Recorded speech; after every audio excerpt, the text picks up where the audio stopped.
to this video mga kaidol, natatandaan niyo pa ba ang video ito? Yung mga estudyante na yan, yung dalawang yan mga kaidol, na nag-viral noong una, na umabot ng million views sa YouTube at sa Facebook. Ito pala sila ngayon kaidol, ito na sila.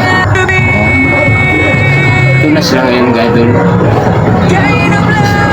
At saka yung isa dyan mga kaidol, yung isa yan, yung nasa araw na yan, ito na pala siya ngayon kaidol. Isa ng sundalo pala siya mga kaidol, at nag-viral pa rin. Kumanta siya idol, yung ginawa niya, ano yung ginagawa niya, kumanta siya ng rin.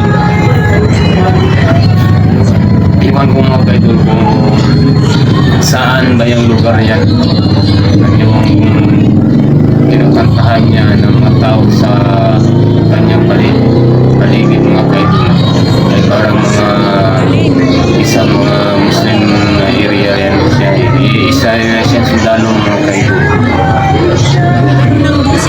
Hanggang ngayon maganda pa yung boses niya mga kaidol, okay pa rin mga kaidol, maganda pa rin siya mga kaidol, namamangha pa rin yung mga tao sa kanya hanggang ngayon. I believe mapagmahal siyang sundalo. Mga kaidol,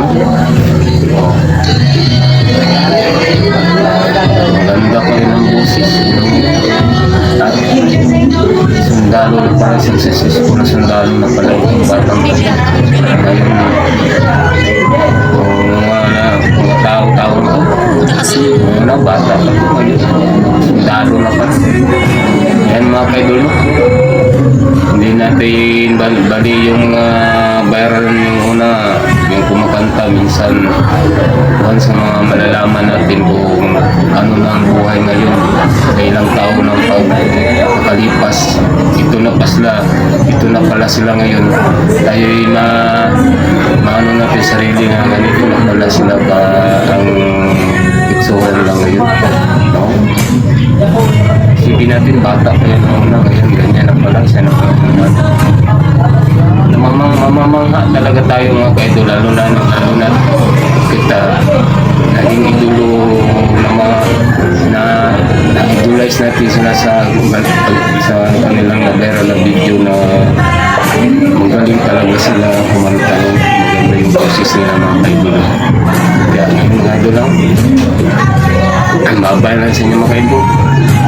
Sunod naman video, follow my account and share the video kung ano ang i-share nyo mga video ko mga kaidol. Sunod naman, bye.